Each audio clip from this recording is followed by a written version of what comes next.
Hello guys, thank you for tuning in, and on today's episode I'm going to be showing you how to remove your door panel on your C10. This is a C30, but it's pretty much the same thing.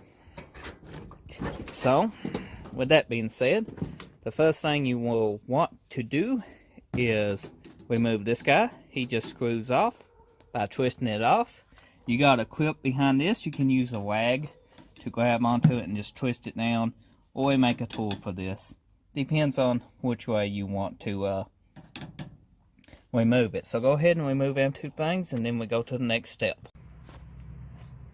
Okay, once you get them two things removed, you got a four-way here.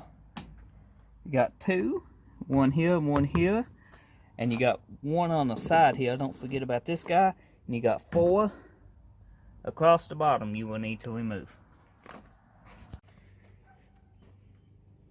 Okay guys, once you get all your bolts removed, you do got a clip right here. You will have to get behind it with your hand or something and pry out on it to pop that clip loose.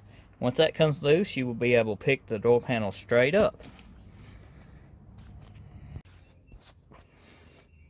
So that's pretty much how you remove your door panel.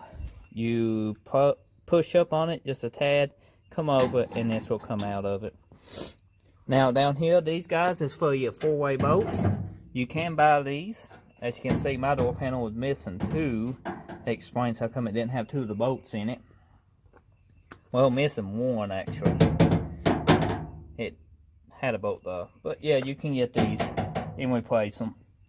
Ain't no biggie. I think LMC has that. So, I hope you found this video helpful to install.